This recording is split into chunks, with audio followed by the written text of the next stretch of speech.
Hello, my lovelies, and welcome to this week's episode of Your Manchester with me, Miss Belinda Scandal. My oh my, is it warm today? It's that warm, everybody, and it's going to be that warm throughout the week that what I thought we would fully do is bring in our lovely weatherman. Hello, Paul. Hello. How are you? It's going to be warm this week. Oh, it's going to be cracking the flags this week. And I've even worn my shorts and everything. You've got your legs out and everything. Got my legs out for the lads. And I thought I'd wear tweed. I never plan these things. I really never plan these things. On the show today, we're going to be talking to somebody from Lord of the Dance. We're also going to be talking about somebody who's literally reinventing the words of Shakespeare. We've got so much going on for you. It's warm weather. Absolutely warm. I'm fanning myself right now. That means this weekend then, when we've got Manchester Day, which is on the 19th, it's going to be an absolute scorcher. Yes, it will. It will. It's going to be warm. Definitely. On Friday, 27 up to 30. 30 degrees? Yeah. Oh, I'm not going out this weekend. Gingers should never go out, everybody. Never should they go out. There's loads of stuff going on in Manchester. We're going to find out a little bit more about it. But in the meantime, let's have a look at Dance, Dance, wherever you may be. It's the Lord of the Dance, everybody.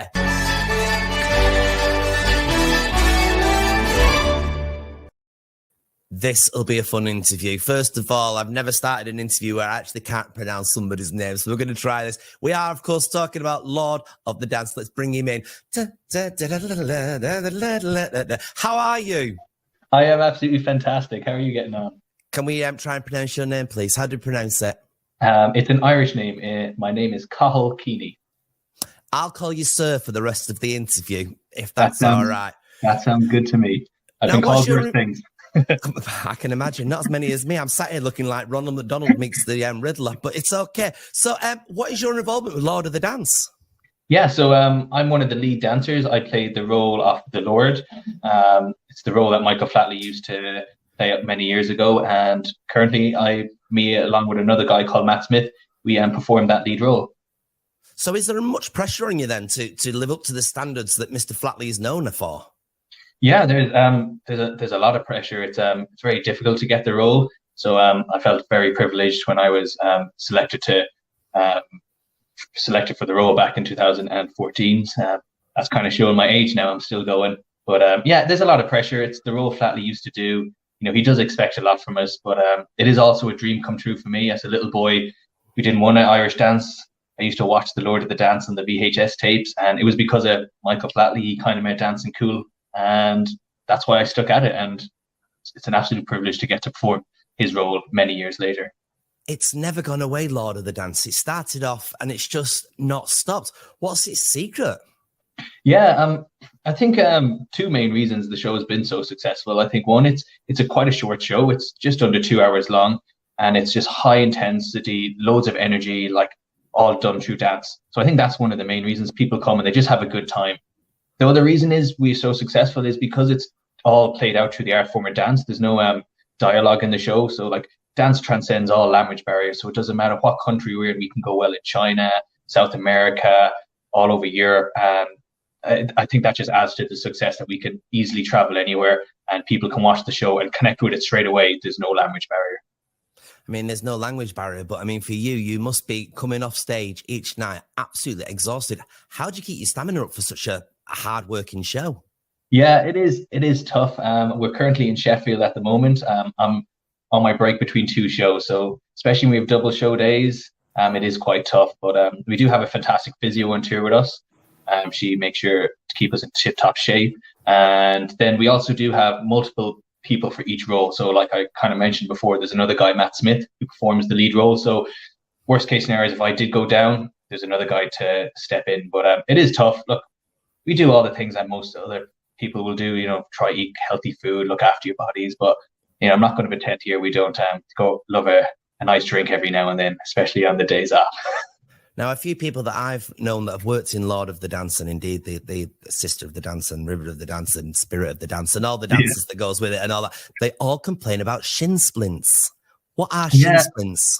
Oh, geez. I don't even actually know exactly. It's, I think it's, I could be wrong, but it's like kind of tiny little, it's like when the muscles are pulling on your shin and it's kind of, it's on the bone at the front. You usually get it when if you're running on like concrete instead of grass. And obviously for us, we're pounding the ground every night, hitting our feet off it. So shin splints, 100%, you're right. is one of the most common injuries, along with probably ankle sprains would be the next most common injuries, because we're obviously flicking our feet around the place really fast and jumping. Sometimes you can just come down wrong. It's a beautiful story, isn't it? Perhaps tell everybody again the story and the thread that takes people through this journey with dance. The story of the show, is it? Yeah, so the story of the show, it's a very simple story to follow. It's basically good versus evil. There's a little spirit, and the show's kind of, it's living out her little fantasy, her dream. And yeah, like, it's just really easy to connect to. I play the role of the Lord, so I'm the good guy in the show, and I'm there to protect the little spirit. There's the Dark Lord, Don Dirk is his name, and he's having a go at the little spirit. And we're fighting over this belt, this title of the Lord of the Dance. I don't want to give anything away, but yeah, it's a good versus evil story. Very easy to follow along, and just super high intensity, and maybe a couple of dance fights in there too. I love it. So it's got it all in there, hasn't it? And interpreting it through dance, is that word? Interpreting it is now through dance. I mean, that must take a lot of focus, not just from what your feet are doing, but for what your whole body's doing. How do you, like, transcend the two genres, really? Yeah, exactly. So we gotta portray each character. If you're a good character or a bad character, we're lucky we have costumes. So the bad guys, as we call them in the show, they'll obviously be dressed quite scary. And their posture, their hand movements would be very, very different to the good characters in the show. And I mean, it all comes together. It's a big production. We've got the lighting, the lights guys. They'll set the scene for a dark, dull, scary scene when the bad guys are there, and then hopefully when the good guy is there, it's a bit more brighter and happier. But yeah, it all comes together, from choreography, costumes, lighting, music, to really get the story across to the audience. Exactly. You mentioned the audience there. I mean, they go wild for this, don't they? I mean, how does that feel for you as a performer and a dancer with the audience going, wow, because they just explode with it, don't they? Yeah, it is quite an energetic audience that comes to see your show. Like I said, it's super high paced, and don't worry, there won't be any tears. So after the end of most numbers, the audience are up clapping, and I mean, it really helps us get through the show. Like I was saying today, we're in the middle of a double show day here. The legs might be a bit sore, but when you finish that first number and hopefully the crowd is cheering along, it really kind of gives us energy. We can feed off the energy from the crowd, and then I feel like the crowd can feel our energy as well. But we've been lucky this tour. The crowds have been amazing. I think COVID has probably helped that. People have been out of the theater, for 2 years, so they're only excited to get back in, and then us on stage. We've had 2 years where we haven't been on tour, so we've a new kind of found energy to be back on stage again. So when you mix those two things together, it just adds for a great atmosphere. I imagine it's like a box of fireworks just being let go again now after what we've gone through for the past 2 years. And now it's coming to Manchester, and I've got here, it's from the 14th to the 17th. Is that correct? That is correct, yes. Yeah. So that's going to be coming to us. And I don't even know why we've bothered doing this interview, because I'm guessing it's already sold out, to be honest with you. These shows sell out so fast, don't they? Yeah, they are. I think we're doing 2 matinees as well in Manchester at the end. So so we're doing a good few shows there. But tickets do sell really quick. And yeah, if there's any tickets left, please, anyone tuning in, please grab them up. We're only too excited to come perform for you guys. It's going to be amazing. Just before you go, we always ask people to sum up very quickly why people should come and watch your show. Why? Oh, that's a good question. Why should people come? People should come. It's going to be super energetic. You're going to get to see 35 of the best dancers in the world hitting the stage at the exact same time, getting multiple beats every second, super high paced, and it's just an amazing spectacle. Listen, thank you so much for your time today. Absolute pleasure. And congratulations on being able to do so many shows. I think I'd be exhausted crossing the stage, to be honest. Do you still have that one in it? The bit of the Mo Farah? Yeah, we still have that one in there, yes. Crikey, nice arms. Right, well, thank you so much for your time, and have a fantastic show. We'll catch up with you when you're here in Manchester. Thank you so much. Thank you for having me. Thank you.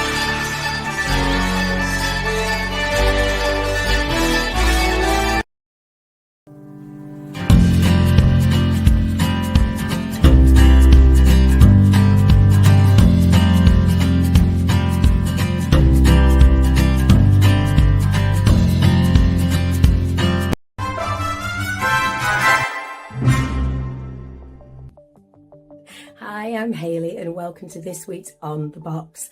Now, the first thing I want to say is a massive well done to all the nominees and all the winners of the British Soap Awards. If you missed out on the ceremony, you can catch that up now on the ITV Hub. Also, I started to watch a really brilliant series on BBC iPlayer. All the episodes are on there now. It's called Everything I Know About Love, and it's about 4 friends who are flat sharing in London. And the series is based on a novel, and it's funny, it's smart, and it's really engaging. Give that a go. I also watched a film on Sky Cinema called Summerland, and that is about a lady. She's a writer, she's a bit of a recluse, and she ends up taking in an evacuee during the Second World War. And that boy changes her life forever in more ways than one. I'm not going to say any more because it's spoiling for you, but give that a watch. Also, there is a show called The Savoy. That is on ITV on Wednesdays, and that's following the whole of the ins and outs of the very posh hotel, The Savoy in London. And back on Channel 5 this week, we have The Hotel Inspector. I love this series. I love having a nosy around those B&Bs and hotels. Now that's it from me before my voice goes in. I shall catch you next time. And remember, stronger together. Bye.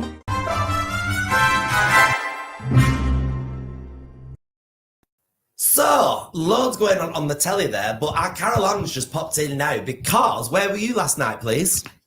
I was with the legend that is Diana Ross. And how did that go, Flower?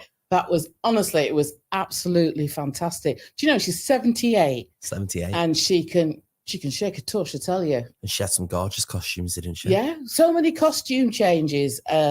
You know, how she got through them. But, you know, she likes a big cloak and a cape, doesn't she? Yeah.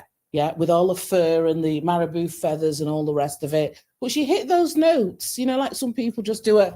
Yeah. Like she did hit so those it was notes. her voice then? Yeah. It was her voice. It really was her voice. And she did all the classics? Baby Love, Chain Reaction? Baby Love, Chain Reaction, Upside Down, Ain't No Mountain High Enough. Did she do When You Tell Me That You Love Me? Say what? When You Tell Me That You Love Me? No, she didn't do that. Oh. She did. What's that one? Something Child.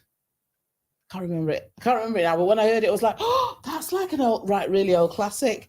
And she did Ease On Down the Road. Which, of course, was done right here at Hope Mill Theatre a few months ago by the lovely, talented people of Hope Mill from The Wiz. Yeah, because they did a fantastic job. Yeah, so she did Ease On Down the Road.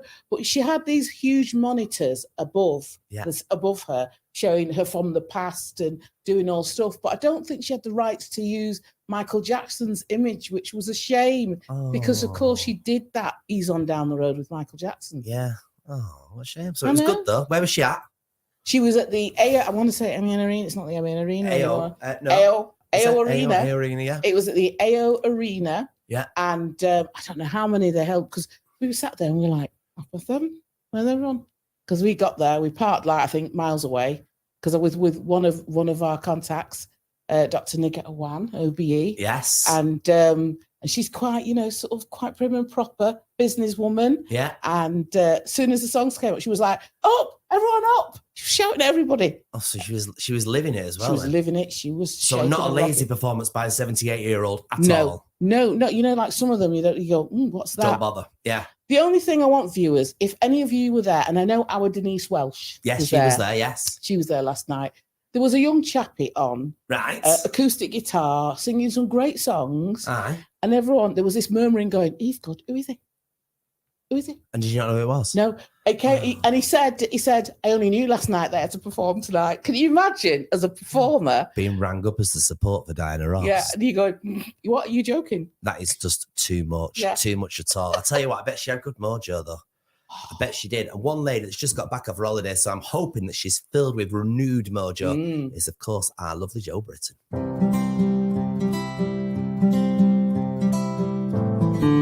It's Jo Britton in your sculpting coach for another minute of mojo back in Manchester, having had a really relaxing holiday, although maybe I pickled my brain with too much pina colada.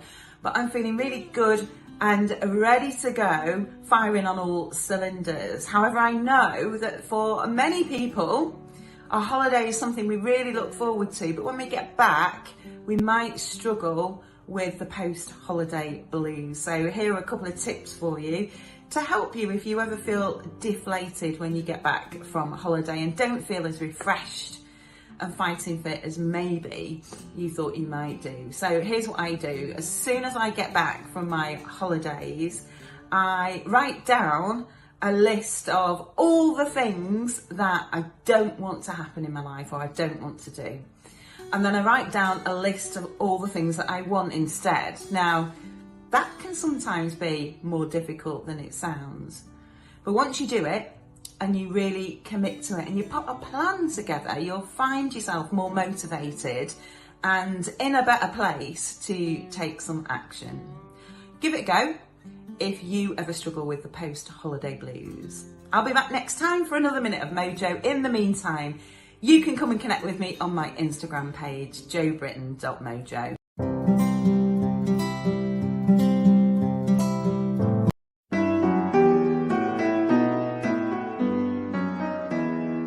So today we've gate crashed the home of somebody who is only really a couple of steps from royalty, and that is Sharman Birtles. Now let me get all the letters right, Sharman. So it's Sharman Birtles, MBE, JP, DL. So we'll unpick what some of those mean. Okay. So you're heavily involved in charities across Greater Manchester, of course. Just received the MBE in the New Year's Honours. I did. Have you had your ceremony? Yes, indeed. 1 week ago today, we went to Buckingham Palace, and I was delighted to have Prince William there to give me my MBE, and it was lovely. It was a lovely occasion. I think I was the only person from Greater Manchester there that day, although there were a good number of people, but from across the country. But I think I was the only one from Greater Manchester. Amazing. And did Prince William know of why you'd received it? I was absolutely delighted when he indicated that he remembered me from when we met in November 2020. I was privileged to greet him and the Duchess. When they did a whistle-stop tour of the country. I don't know if somebody had sort of had a whisper in his ear, but he'd certainly claimed to remember that occasion. You've been in attendance for royal visits in your role as, you've been Deputy Lieutenant. Yes. Which is appointed by the Lord Lieutenant, as yes. I understand it. So with the Queen's range. approval, yes. And you're currently Vice Lord Lieutenant, That's which right. is another step up. It means that if the Lord Lieutenant, for whatever reason, isn't able to attend a function that he would really like to, he would ask me to do it in his stead. I say his because currently we have a male Lord Lieutenant, but come 4th of July, our Lord Lieutenant retires and we have a female Lord Lieutenant from the 4th of July onwards. So I kind of deputise for him stroke her whenever requested to. I know you're a big fan of Coronation Street. Yes. And there I was watching the Queen's visit for the 60th anniversary, and the car pulls up, the door opens, and there you are, the first person. In fact, I saw the Queen's face light up when she saw you. It did. And there you are. You were the one to greet her on the cobbles. Indeed. That visit last July was, if you like, there were two things involved. One was the visit to Coronation Street. One was to go to the cathedral, where a number of people had been gathered for her to thank formally for the work they'd done during the pandemic. So because the Lord Lieutenant was dealing with the cathedral element, he asked me if I would do the Coronation Street element. And of course, as you said, I'm a huge fan, so I was delighted to do it. Obviously to meet the Queen and be with her. Yes. She was on sparkling form that day. I mean, she did literally sparkle. You must. I mean, your diary must be crammed because you're Honorary Colonel-in-Chief of the Honorary Colonel of the Army Cadets, yes. Greater Manchester, yes. You serve on lots of charitable committees, and yes. I know you take that very seriously. I do. It's not just another hat. You actually actively get involved in lots of charities. Yes. You were also, and this is a bit Robin of Sherwood, you were also High Sheriff as well. That was. So that must have been a colourful time. Again, it was fantastic. It's a 1-year appointment being High Sheriff, so my year was 2015-16.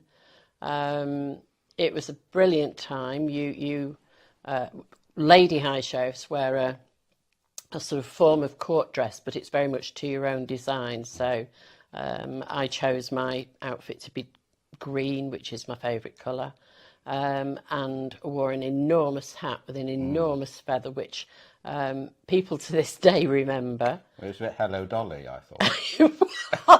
It was. It's a good way of, I'll remember that. Okay. Yeah, I'll use that. The role of High Sheriff, it's the second oldest office after the monarchy. And it basically, you are the Queen's representative in your county and look after all things to do with the legal profession and the blue light services. So things like entertaining the High Court judges who are out on circuit. You take a keen interest in the police, Greater Manchester Police, and the work they're doing. So watching, observing them at football matches, the way they monitor the crowds and everything. All of that is on one side of it. The other side is still very much based in looking after or I suppose more importantly, thanking volunteers who do charity work within the county. My kind of role, because I just love being with people and I love chatting to people. So and feathery hats. And feathery hats, Who yes. doesn't? Who doesn't? Well, absolutely, and somebody's benefited from one of them because when I was going on the train to Buckingham Palace last week, I very carelessly left my hat. Oh no. On the train. We've registered it with lost property, but it's not turned up. So viewers of Your Manchester, if you find a feathery hat on a train, you now know where you need to return it. Indeed. Lovely. Indeed. Well, thank you for giving us an insight into some of the many things you get involved in. And I should say, shouldn't I? It's been a pleasure, and thank you for inviting us into your home. You're very welcome. I've thoroughly enjoyed it. Thank you.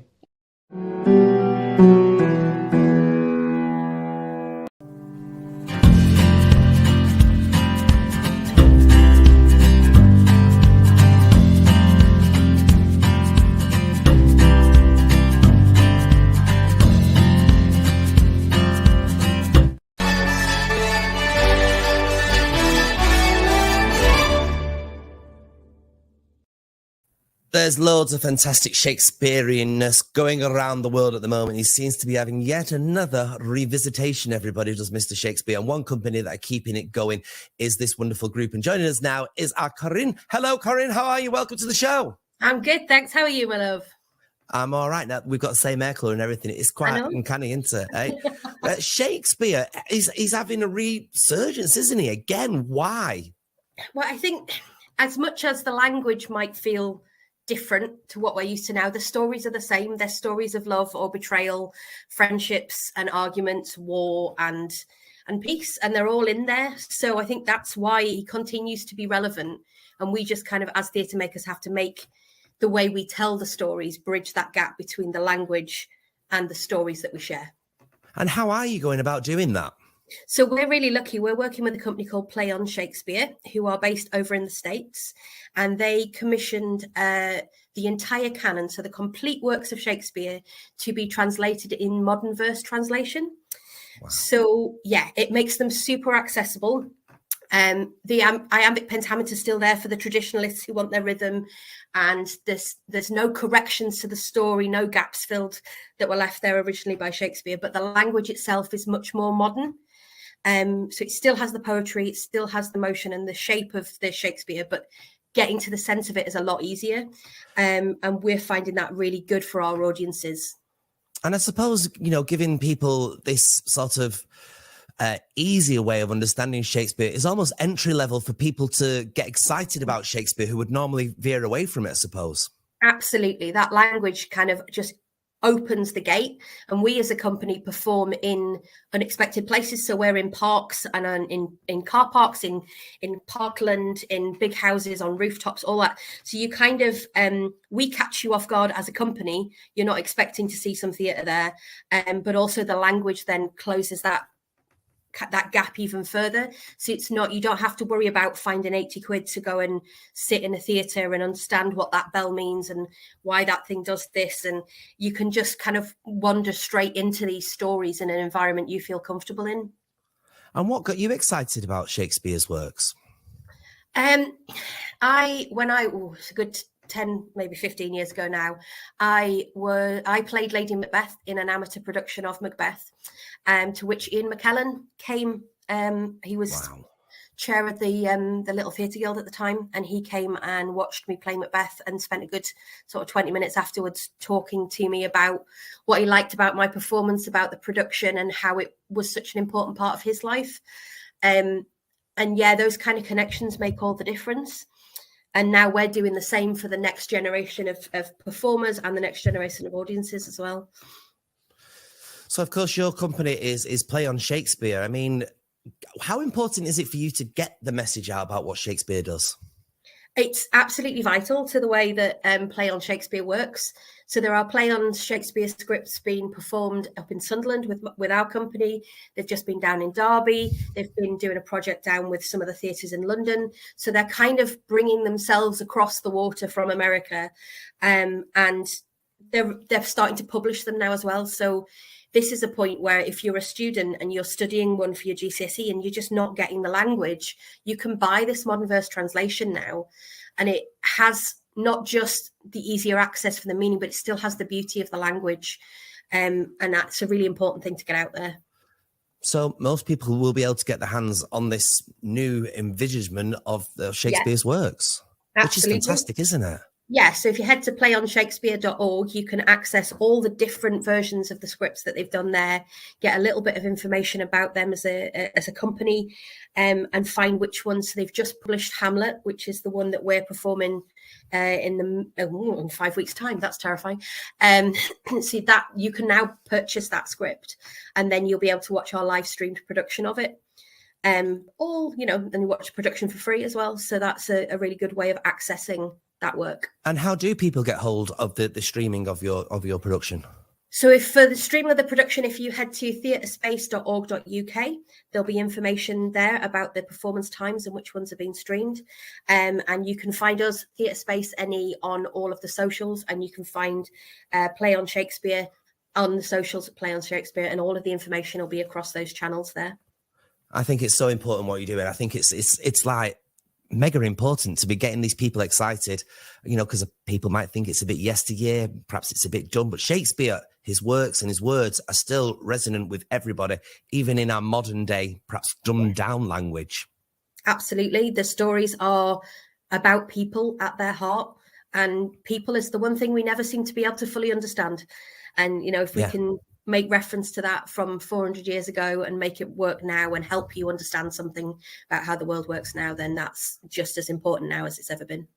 And once you get through the words, if perhaps you don't understand the words from an original Shakespeare, these are really thrilling and exciting stories. Absolutely. They're full of murder and witchcraft and rebellion and deceit. They rival your full-on soap opera, Hollyoaks kind of for direct ridiculousness in some places. Poison this and witches here and fairies there, and what more did you want? Favorite Shakespeare play? Oh, probably A Midsummer Night's Dream. Mine's 12th Night. I just think that's wonderful. Good call. Love it. Yeah. Like a bit of Sebastian. Don't we all then? Modern day hero idol. Very nice. Corinne, thanks so much for your time today, and the best of British with all of the wonderful Shakespeare work that you're doing. Thank you very much. Thanks so much for having us. Bye-bye. Thank you.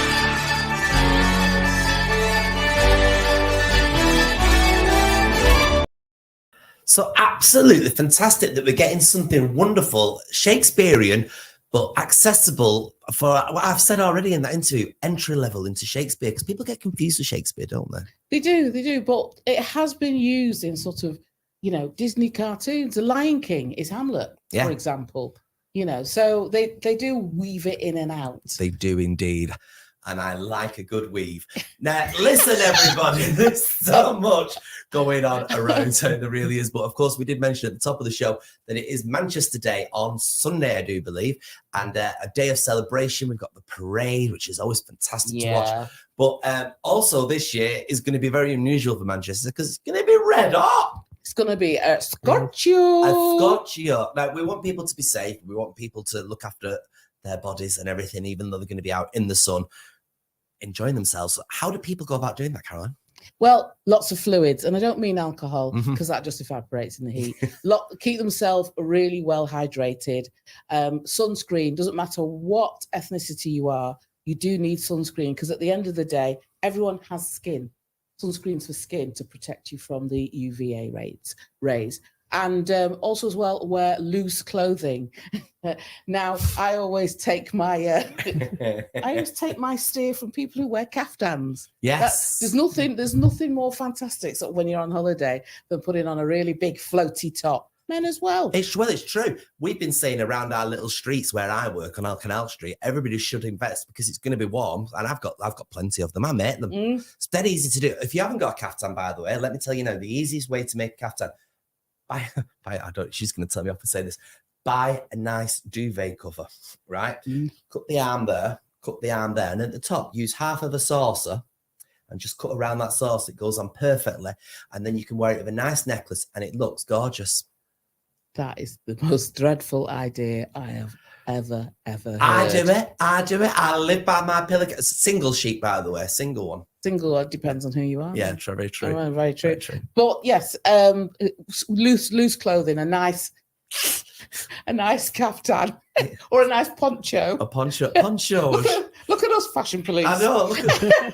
She's in a dungarees. I'm in God knows what, and yet we're giving you all fashion advice. I'm channeling me play school. Play school. You keep flashing as well. I won't tell you on camera where you look like you're flashing from.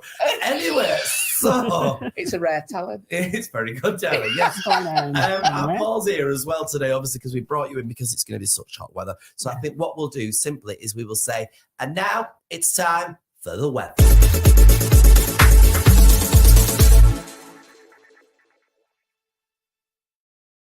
Yes, it's going to be cracking the flags this weekend. Up to 27 degrees, maybe 30. So let's take a look at this week's weather in more detail.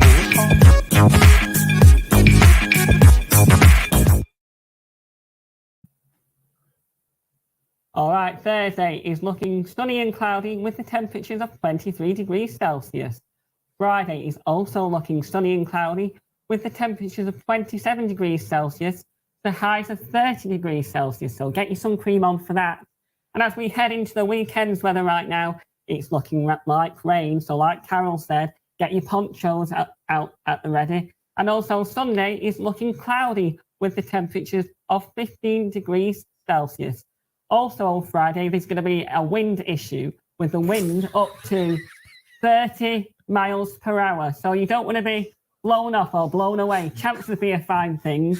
And that's this week's weather, only on Your Manchester.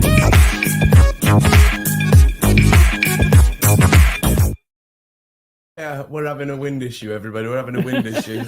We are, unfortunately. How you kept a straight face then, Caroline? I will never know. Was that all right? Oh, that's fabulous. Well done. We must just say this is your second year with us now. It is second year. I just can't believe it. I've had such a wonderful time, and you're all like my second family. Wow. And I love all the crew, and I just want to say thank you to everybody for looking after me. It's just been amazing. Oh, he's getting quite emotional there. I've got an idea. I'll tell you after. I'll tell you when we come off air. Don't get emotional. We are out of time for now, though, everybody. I'm sweating. It is warm in here. You cannot understand how wearing this on my head and this over here is not a good idea, everybody. I've got my shorts on. You've got your shorts and you've got your legs out. Caroline's in a dungarees. I'm just going to simply say to each and every one of you, thanks for watching and tune in next week for the wonderful episode simply known as Your Manchester.